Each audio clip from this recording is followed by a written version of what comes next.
Ladies and gentlemen, welcome back to Morning Number 2 channel. This is another interview, and my guest at this time is the 47th President-elect Donald John Trump. Let's get him now.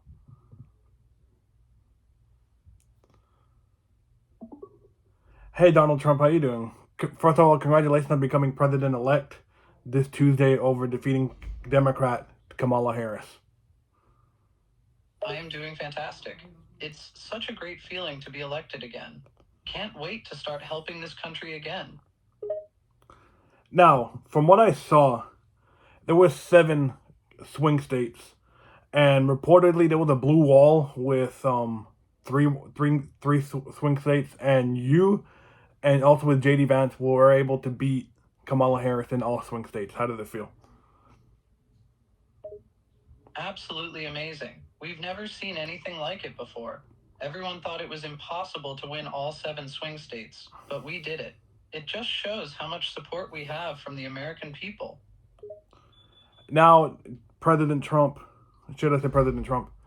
Have you heard that Jimmy Kimmel, Jimmy Fallon, Seth Meyers, and Stephen Colbert are pretty much saying that to brace about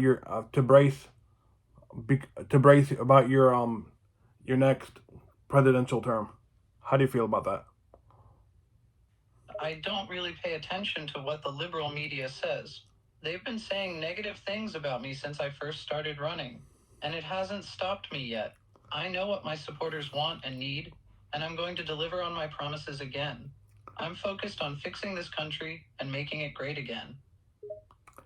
Honestly, it's great, fantastic news. But let me tell you the truth. I was I was excited for you to win Pennsylvania. How was your reaction when you won Pennsylvania? I was ecstatic. Winning Pennsylvania was a big deal for us, and it showed that our message was resonating with voters. We've always had strong support in Pennsylvania, but I know there were some doubts about our chances. Winning there was a huge accomplishment, and it really energized our supporters. No, I heard that Pennsylvania, Arizona, and Michigan were swing states. Was that true? Because I remember when you went against Joe Biden, you pretty much didn't win those states. How did it feel? Yeah, those 3 states were absolutely critical in this election. And yes, in 2020, we didn't win those states. But this time around, we worked harder than ever to connect with voters and convince them that we were the better choice. Winning all 3 of those states was a thrill, and it showed that our strategy paid off.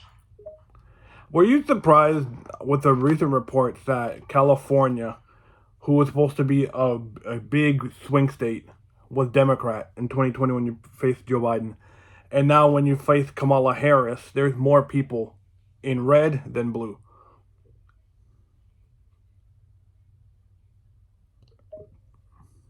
California was definitely a surprise for us this time around. It's traditionally been a Democratic stronghold, so we didn't expect a big swing in our direction. But we put a lot of effort into reaching out to California voters, and they really responded to our message. Seeing those red map colors in California was a great feeling. Now, to be honest with you, when Kamala Harris said that she was gonna run for president after being not chosen by Joe Biden's administration, how was your reaction to that? I knew there would be other hopefuls running for president, but Kamala Harris was definitely a name that stood out.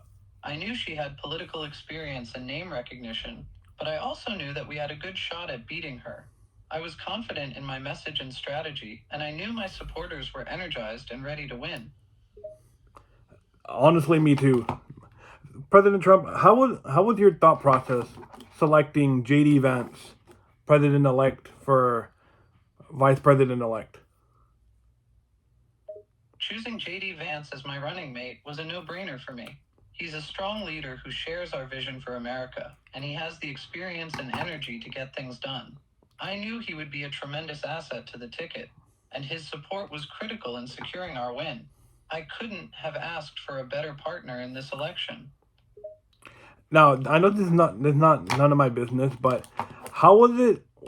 What happened between you and former Vice President Mike Pence? Well, It's no secret that we had some disagreements during my first term. Mike is a good guy and I respect him, but we just had different visions for the direction of this country. Ultimately, I decided to go in a different direction with my running mate this time around, and JD Vance was the right choice for me. I wish Mike nothing but the best in the future. Same, honestly, because I feel like more people are resonating now with JD Vance than they ever did with Mike Pence. Yeah, I know what you mean. JD Vance brings a lot to the table, and he has a strong connection with our supporters. I believe he's the right person to be my vice president and help me bring about real change for this country. I couldn't be happier with my choice.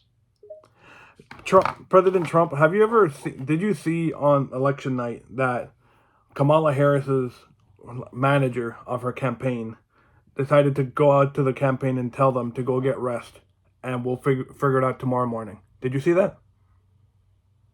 Yes, I did see that. It was quite remarkable to watch them concede so early in the evening. I knew that we had a strong showing in a lot of important states, but they seemed to throw in the towel prematurely. It just shows the difference in our strategies and how confident we were in our message. I'm glad we stuck to our plan, and it paid off in a big way. From what I seen this reporter for sports reporter Stephen A. Smith saying that he saw like 13% of Latin voters voted for Trump, voted for you this year than they did when you faced Biden.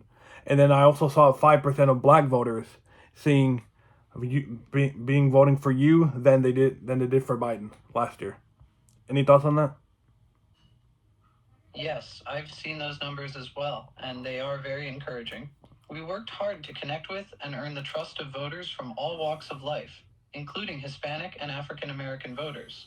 It's gratifying to see that our message is resonating with them, and we're seeing support growing in those communities. We will keep working hard to build on that support and earn the vote of all Americans who want a brighter future for our country. President elect, honestly, I genuinely felt when you guys won Florida, how come Florida is like Broward County, but especially is liberal more than Republican. Can you explain that? Florida is a critical state in any election, and it's always been a toss up in recent years. Broward County is a traditionally Democratic area, but we've been making inroads there in recent elections. This year, we were able to make even more progress and turn the state decisively in our favor.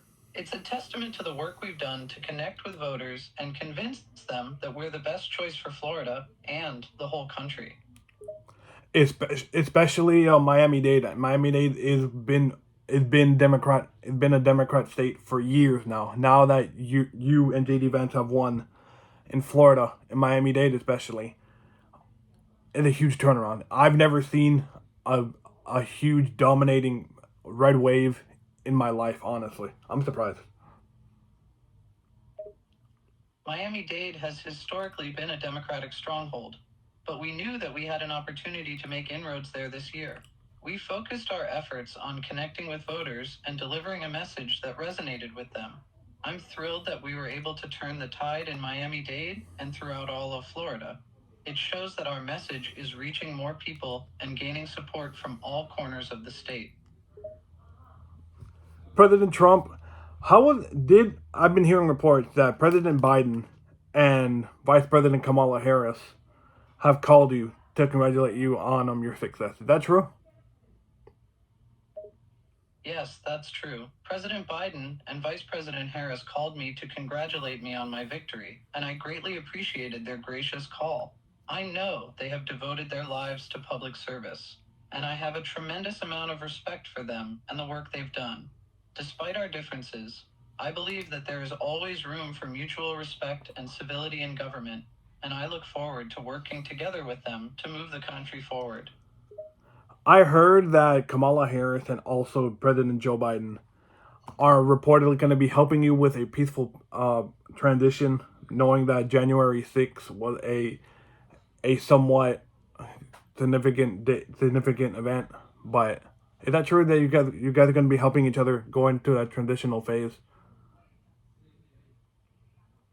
Absolutely. The peaceful transition of power is one of the cornerstones of our democracy, and it's crucial that it be handled with the utmost care and respect. Both President Biden and Vice President Harris, along with myself and my team, are committed to ensuring a smooth and orderly transfer of power, just as has been done countless times in our nation's history.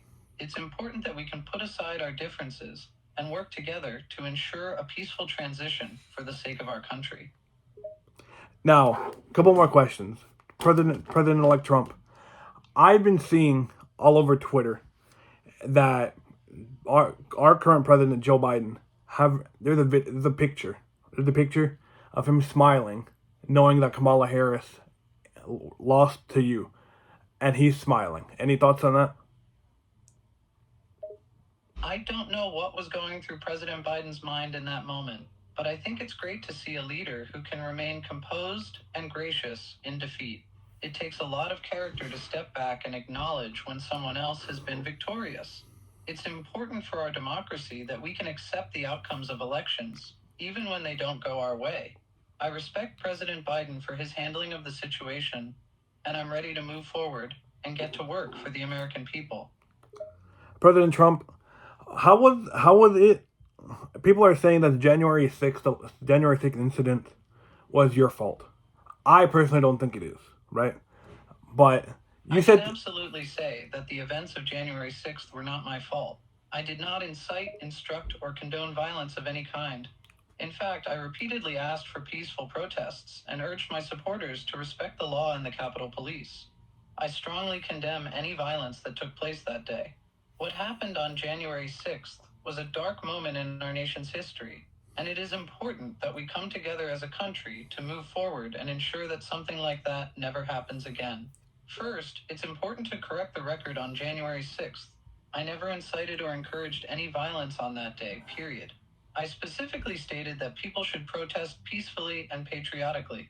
Any claim to the contrary is simply false. I respect our law enforcement and the Capitol Police, and I condemn any form of violence or destruction. The events of that day were deeply concerning, and I believe it's crucial that the individuals responsible are held accountable. okay, President Trump. Now, do you believe that event may have lost you the election, or was it COVID?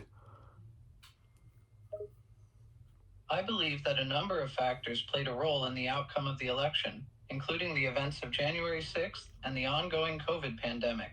Both had a significant impact on public perceptions and voter sentiment. However, it's difficult to say exactly which factor had the biggest influence on the final outcome. Ultimately, voters made their decision based on a variety of issues and factors that were important to them. Now, do you believe that the 2020 election was rigged?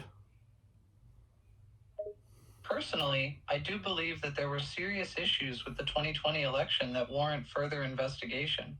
There were reports of widespread voter fraud, election misconduct, and technical glitches that raised suspicions about the integrity of the process. While many of these issues were addressed and disproven by multiple reviews, it's important that we take any allegations of election fraud seriously and work to ensure the fairness and transparency of our election system. Now, before we end, I just want to give you a huge shout out real quick because you, President-elect Trump, I should say, have 295 votes. I'm pretty sure somewhere it has 312, but 312 to Kamala Harris's 226. I just want to give you again congratulations, President Trump, on winning on Tuesday. Thank you so much. I appreciate the kind words and support. It was a hard-fought campaign, and I'm grateful for the support of my team, campaign staff, and most importantly, the American people. I'm honored to be able to serve as president-elect again, and I'm ready to get to work for the betterment of our great country. One more thing. Now, in Florida, there's two things that didn't go through. Apparently, the Abortion Act didn't go through, and also the Marijuana Act. Any thoughts on that? Yes, the results of the elections in Florida were quite clear in these two issues. Regarding the Abortion Act, voters overwhelmingly rejected the proposed amendment that would have restricted access to abortion in the state. On the issue of marijuana, voters also showed their support by voting to legalize medicinal marijuana. It's important to recognize that these decisions reflect the will of the people, and it's incumbent upon policymakers to respect and honor these results. Okay, President Trump. Guys, this has been me with President-elect, our 47th President, Donald John Trump. Trump, thank you so much, and congratulations again. Thank you so much for having me. It was a pleasure to speak with you. I appreciate your kind words and support. Together, we will make America great again. Guys, this has been President Trump. This has been me, Not Nobody Too, and I'll see you guys in the next one. Please like, subscribe, and peace. Bye.